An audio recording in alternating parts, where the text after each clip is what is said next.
저는 평범한 회사원입니다. 아침에 출근하고 밤늦게 퇴근하는 걸 반복하며 묵묵히 살아온 사람이에요. 아내와 결혼한 지는 8년이 넘었습니다. 사소한 다툼은 있었지만 딱히 큰 문제는 없었고 적어도 저는 그렇게 생각했어요.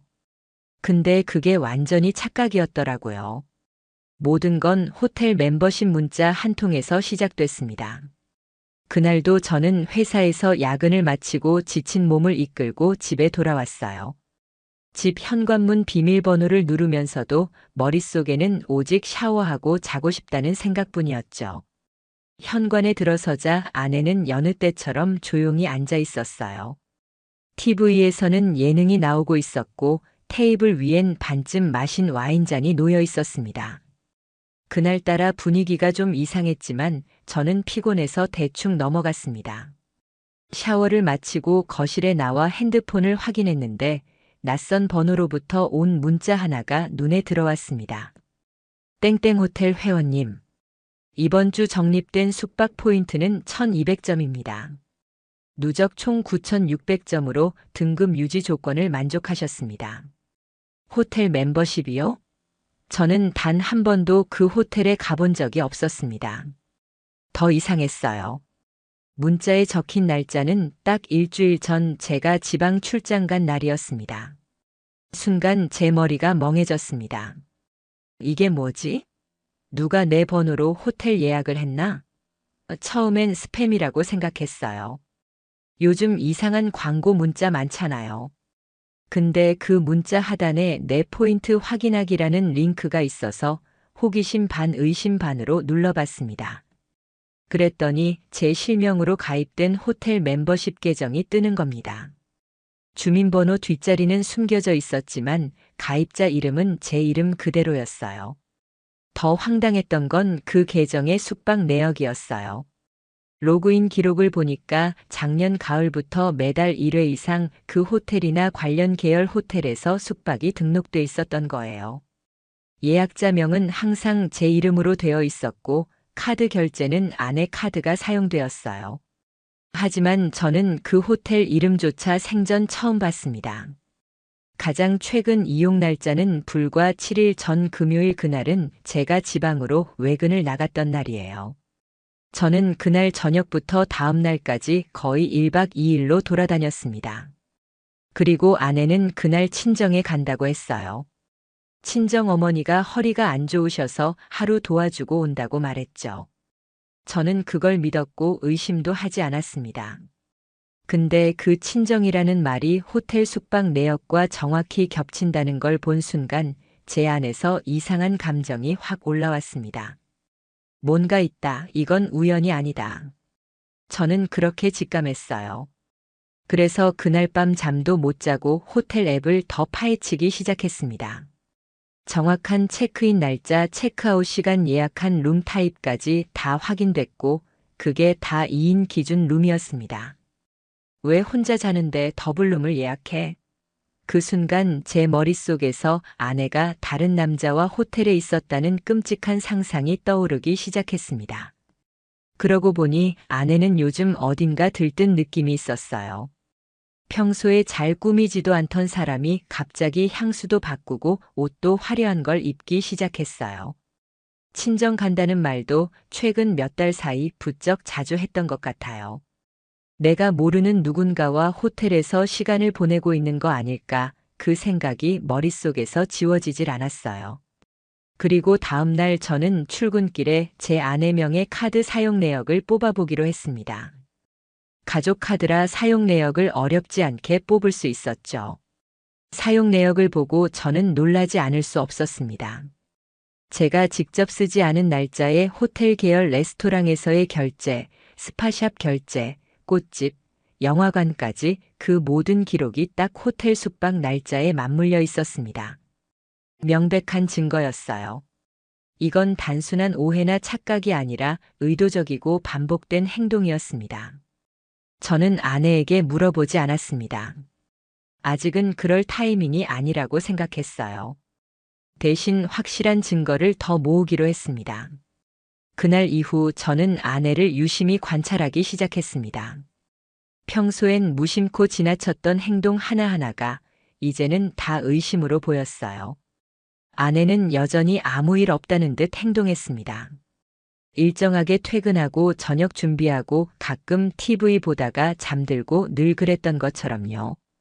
하지만 그런 평온한 일상 속에서 저는 점점 더 안으로 무너지고 있었습니다. 정말 미칠 것 같았어요.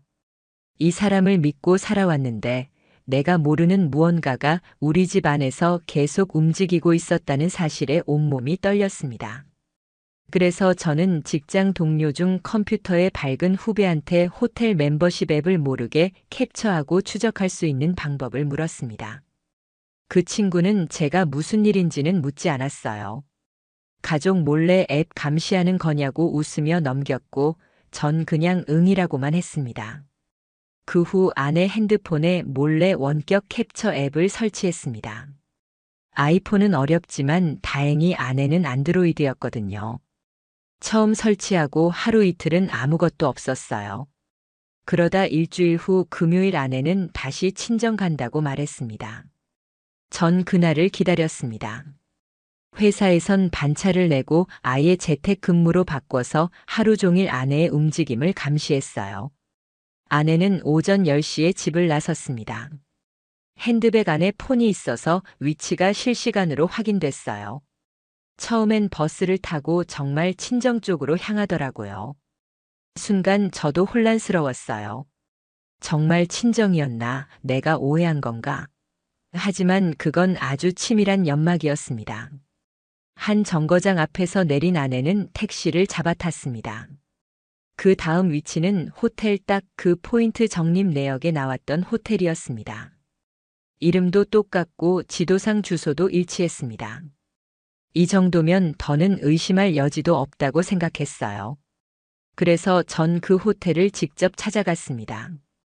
오후 1시 20분 로비 카페 구석에 자리를 잡고 호텔 출입구를 주시했습니다. 그리고 약 15분 후 한 남자가 등장했습니다. 키는 크고 검정 슬랙스의 셔츠를 입었고 태도는 너무나도 자연스러웠습니다.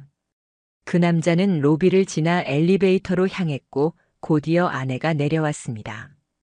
두 사람은 서로를 보자마자 미소를 지었습니다. 그 미소는 어디서 본 적 없는 낯설고도 익숙한 연인 간의 눈빛이었습니다. 그 둘은 자연스럽게 엘리베이터에 함께 올라탔습니다. 아내의 표정은 제가 알던 사람이 아니었어요. 가식 없고 편안하고 그와 있을 때만 보여주는 그런 얼굴이었습니다. 그 순간 제 눈에서 진짜 눈물이 나더라고요. 이게 현실이야? 내가 보고 있는 게 진짜야? 그 자리에 한참을 앉아 있다가 전 천천히 일어섰습니다. 호텔 프런트에 가서 조심스럽게 물어봤어요. 땡땡 호텔 포인트 관련 문의가 있는데요. 예전에 제 아내 이름으로 적립된 내역 확인 가능한가요? 직원은 개인정보 보호 때문에 자세한 건 확인해 줄 수 없다고 했습니다. 하지만 제가 핸드폰에 있는 문자 내역과 캡처된 포인트 로그를 보여주자 그제서야 살짝 놀란 눈치로 말했습니다. 이 계정은 회원님 성함으로 등록돼 있는 건 맞습니다. 예약 내역도 연동돼 있습니다. 다만 카드 명의자가 다른 분이실 수는 있어요. 그 말 한마디에 모든 게 확실해졌습니다. 호텔 예약은 제 이름으로 했지만 카드는 아내 것 그리고 숙박자는 아내와 그 남자 도저히 이 상태로는 못 넘어가겠더라고요. 하지만 제가 당장 쫓아 올라갈 수도 없었어요.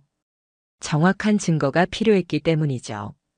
그래서 저는 근처 전자상가에 가서 소형 캠코더를 하나 샀습니다. 움직임 감지 기능이 있는 무소음 모델이었어요. 다시 집으로 돌아가 침실 벽장 한쪽에 몰래 설치했습니다. 제가 출장이나 야근일 때 그 남자가 우리 집에 오는 건 아닌지 확인하기 위해서였습니다. 이건 제 자존심이 아니라 제 인생의 문제였습니다.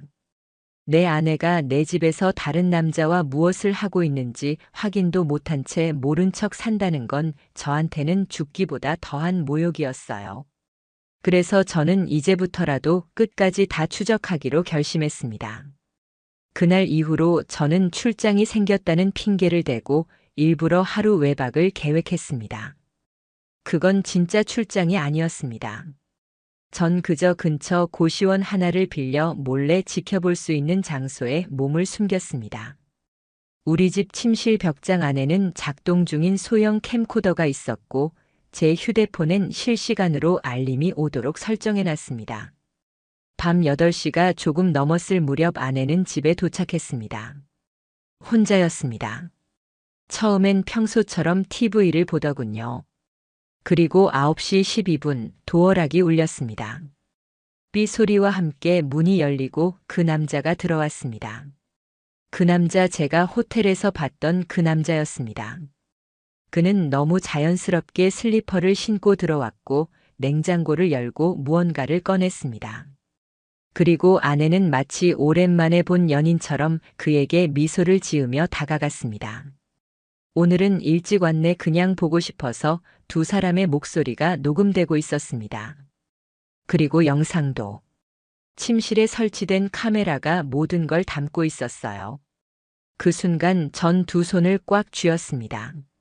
내가 자던 침대, 내가 쉴 때 누웠던 소파, 내가 밥 먹던 식탁, 그 모든 공간이 이제는 나만의 공간이 아니었습니다. 그들은 당연한 듯이 그 집 안을 공유하고 있었어요. 그 남자의 얼굴, 그 손동작, 아내와의 거리감 모든 게 너무 익숙해 보였어요. 이건 어제 오늘 일이 아니구나. 그리고 그 남자가 저의 셔츠를 입고 나오는 걸 보게 됐습니다. 제가 몇 달 전 분명 세탁기에 넣어뒀던 회색 셔츠였어요. 근데 이상하게도 그 옷을 본 기억이 없었거든요. 그때는 내가 어딘가 두었나 보다라고 넘겼지만 그 옷이 지금 다른 남자 몸에 걸쳐 있는 걸 보니 숨이 막혔습니다. 내 옷을 입고 내 냉장고를 열고 내 집에서 웃고 떠들고 있었습니다. 저는 그 영상들을 전부 저장하고 날짜별로 폴더를 만들어 정리하기 시작했습니다. 그리고 그 남자의 정체를 파악하기 위해 아내의 휴대폰 백업을 시도했습니다. 몇 주 전 아내가 욕실에 들어갔을 때 몰래 핸드폰을 제 노트북에 연결해서 카카오톡 백업을 진행해뒀던 것이었죠. 그 덕분에 그 남자와의 대화 내용 일부를 볼 수 있었습니다. 다음 주 금요일에 너 혼자야? 응, 출장 간대. 그날 또 호텔 잡을까? 모든 게 계획돼 있었습니다. 내 일정, 내 부재, 그 시간에 맞춰 호텔을 예약하고 내 집을 들어오는 그 패턴이 치밀하게 짜여 있었습니다. 그리고 결정적으로 사진 한 장이 저장돼 있었습니다. 아내와 그 남자가 거실에서 셀카를 찍은 사진이었어요. 아내의 손이 그 남자의 팔에 얹혀 있었고 그 남자는 살짝 고개를 기울이며 웃고 있었습니다. 그 사진 배경엔 우리 아이의 그림이 붙어 있었고 액자 속엔 제가 찍힌 가족 사진이 있었습니다. 그 배경 속에서 두 사람은 아무렇지도 않게 사랑스러운 표정을 짓고 있었어요. 그게 저를 완전히 무너뜨렸습니다. 전 그날 이후 정신과 상담도 받기 시작했습니다. 밤에 잠이 안 왔고 회사에서도 멍하니 앉아있는 시간이 늘어났습니다. 모든 사람의 말이 믿기지 않았고 제 손에 들린 모든 게 가짜처럼 느껴졌어요. 하지만 이대로 넘어갈 수는 없었습니다. 전 계획을 짰습니다. 그날을 만들기로 한 거죠. 저는 일부러 다시 한번 주말에 지방으로 내려간다고 아내에게 말했습니다. 아내는 아무렇지 않게 그래, 조심히 다녀와라고 했어요. 그 말투가 너무 자연스러워서 더 끔찍했어요. 그리고 그 주말 전 집 근처 모텔을 예약했습니다. 저 혼자 핸드폰과 노트북 그리고 모든 캡처본, 녹화 영상, 카카오톡 백업본을 다시 정리하면서 마지막 준비를 했습니다. 드디어 그날이 왔어요. 제가 계획한 최종 증거 포착일. 모든 걸 확인하고 모든 걸 끝내기 위한 날이었습니다. 금요일 밤 저는 다시 아내에겐 지방 출장이라고 거짓말을 했어요. 짐을 싸는 척하며 가방을 들고 집을 나섰고 아내는 무표정한 얼굴로 너무 늦지 않게 들어와라고 말했어요. 저는 그렇게 우리 집에서 쫓겨나는 기분으로 문을 닫았습니다. 바로 근처에 미리 잡아둔 모텔로 갔습니다. 창문을 열면 우리 아파트 건물 일부가 보이는 곳이었어요. 카메라를 확인하고 캠코더 상태도 정리해두고 휴대폰을 손에 꼭 쥐고 떨리는 마음으로 시간을 기다렸습니다. 밤 8시 43분 캠코더 감지 알림이 떴습니다. 우리 집 거실 현관문이 열리고 낯선 남자의 실루엣이 들어섰습니다. 두 사람은 아무 말 없이 눈빛을 주고받았고 아내는 그 남자의 가방을 받아들며 거실로 안내했어요. 마치 매뉴얼이라도 있는 듯 익숙한 손놀림이었습니다. 그 뒤 그들은 함께 부엌으로 향했습니다. 아내가 저녁을 준비하고 있었고 그 남자는 식탁에 앉아 마치 자기 집이냥 핸드폰을 보며 웃고 있었어요. 영상 속에서 그의 손에는 제가 평소에 쓰던 텀블러가 들려 있었습니다. 그리고 결정적인 장면은 식사를 마친 뒤였습니다. 두 사람은 같이 소파에 앉았고 제가 앉던 자리에 그 남자가 앉았습니다. 그는 웃으며 아내의 손을 잡았고 아내는 고개를 기대며 눈을 감았어요. 그 장면은 생생하게 지독하게 기억에 남았습니다. 그 순간 제 모든 참을성이 무너졌습니다. 저는 더는 못 참겠다는 생각에 노트북으로 녹화 영상을 실시간 백업하면서 경비실에 전화를 걸었습니다. 혹시 지금 901호 확인 가능하신가요? 낯선 남자가 들어간 것 같은데 주민이 아닌 사람이요. 경비는 놀란 목소리로 혹시 신고 원하세요? 라고 물었고 저는 조용히 말했습니다. 아니요, 제가 곧 올라갈 겁니다. 그 전에 CCTV만 따로 저장해 주세요. 모든 층 엘리베이터 포함해서요. 그렇게 전 우리 아파트 엘리베이터 앞에 섰습니다. 손엔 노트북과 USB 가방엔 영상과 녹음 자료들이 모두 담긴 하드가 있었어요. 현관 앞에 섰을 때 문이 잠겨 있었습니다. 저는 조용히 도어락 비밀번호를 눌렀습니다. 삐 소리와 함께 문이 열리고 거실 안쪽으로 불빛이 새어나왔습니다. TV 소리, 잔잔한 음악 그리고 낮게 웃는 소리. 저는 천천히 문을 열고 들어갔습니다. 다들 잘 지내셨습니까? 두 사람은 거의 동시에 고개를 돌렸습니다. 그리고 아내의 얼굴이 하얗게 질렸습니다. 그 남자는 일어나지도 못한 채 굳은 눈빛으로 저를 바라보고 있었습니다. 이 집 내 집이거든요. 지금 당신들이 앉아있는 이 소파 내가 산 거예요. 지금 들고 있는 그 텀블러 내 거고 그 옆에 놓인 쿠션 우리 애가 만든 거예요. 아무 말도 하지 않는 그 둘에게 저는 하나하나 영상과 사진들을 꺼내 보였습니다. 캠코더 화면, 호텔 포인트 적립, 카카오톡 백업, 호텔 입구 CCTV 캡처, 모든 걸 조용히 차례대로 보여줬어요. 아내는 입을 다문 채 떨리는 손으로 무릎을 쥐고 있었고 그 남자는 한참을 입을 꾹 다문 채 저를 보더니 작게 말했습니다. 죄송합니다. 그 말 한마디에 저는 순간 모든 힘이 빠졌습니다. 내가 원하는 사과는 그게 아니야. 내가 돌이킬 수 없게 된 시간들, 내가 모르게 지나간 밤들, 그걸 돌려줘야 하는 거야. 하지만 그럴 수는 없다는 걸 저도 알고 있었습니다. 그래서 전 가방을 들고 말했습니다. 내가 할 일은 여기까지예요. 이제 변호사랑 이야기하세요. 그리고 전문을 닫고 나왔습니다. 그날 이후 모든 게 무너졌습니다. 전 바로 집을 나왔고 며칠 동안 회사 근처 원룸에 머물렀어요. 직장 동료에게도 아무 말 안 했고 가족에게도 연락하지 않았습니다. 그저 말없이 멍하니 혼자 있는 시간만 보냈습니다. 어떤 감정인지도 몰랐습니다. 화가 나는 건지 서러운 건지 배신감인지 그 모든 게 한꺼번에 덮쳐서 아무 감정도 느낄 수 없었어요. 하지만 현실은 기다려주지 않았습니다. 며칠 뒤 아내가 연락을 해왔습니다. 처음에는 전화를 걸었고 받지 않자 문자로 짧게 남겼습니다. 미안해. 만나서 이야기할 수 있을까? 단 한 줄이었어요. 어디서 그런 말투를 배웠는지, 어디서 그런 뻔뻔함을 배웠는지 그 짧은 문장이 저를 더 욱신거리게 만들었습니다. 전 답하지 않았습니다. 대신 그날 찍은 자료들과 그동안 모은 영상 캡처, 메시지 기록, 호텔 포인트 내역 모두 모아서 USB로 정리했습니다. 그리고 변호사 사무실을 찾았습니다. 혼인관계 파탄 명백한 부정행위 거주지 침해 법적으로 제가 확보한 증거들은 충분하다고 했습니다. 이건 증거로 완벽합니다. 상대방이 뭘 주장해도 불리한 쪽은 아내입니다. 이혼 소송으로 가도 위자료 받을 수 있습니다. 그 말에 왠지 모를 슬픔이 밀려왔습니다. 내가 이기고 있는 건데 왜 이렇게 지는 기분일까? 그 후로 아내 쪽 변호사에게 연락이 왔고 상대 남자에 대한 접근 금지 요청도 함께 들어왔습니다. 제가 폭력을 쓰거나 언론에 알릴까 두려웠던 모양이더군요. 하지만 전 폭력을 쓸 생각은 추호도 없었습니다.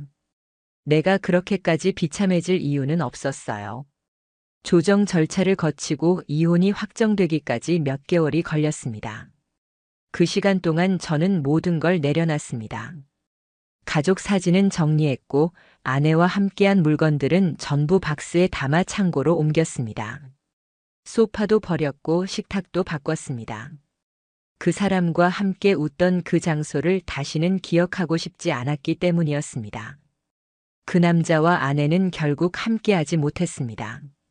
소문에 따르면 아내가 먼저 이별을 요구했다고 했습니다. 자신도 혼란스러웠다면서 가정이 깨지는 걸 감당하지 못하겠다고 했답니다. 웃기지도 않았습니다. 그 모든 선택을 한 건 자기 자신이었으면서 이제 와서 감당하지 못하겠다니. 그렇게 결국 둘 다 아무것도 얻지 못한 채 모든 걸 잃게 된 거죠. 그리고 저는 지금 혼자입니다. 아무것도 없는 작은 원룸에서 출근하고 퇴근하고 주말엔 혼자 공원 벤치에 앉아 하늘을 봅니다. 가끔 호텔 포인트 문자 그 한 줄이 생각납니다. 고객님, 이번 주 적립 포인트는 1200점입니다. 그 한 문장이 제 인생을 완전히 바꿔놓았어요. 살면서 그런 일도 있더군요. 아무 의심도 없던 평범한 어느 날 도저히 믿을 수 없는 진실이 문자 한 통에서 시작됩니다. 그리고 그 진실이 당신이 가장 사랑했던 사람을 가장 깊은 곳에서 배신자로 만든다는 걸 저는 직접 겪었습니다.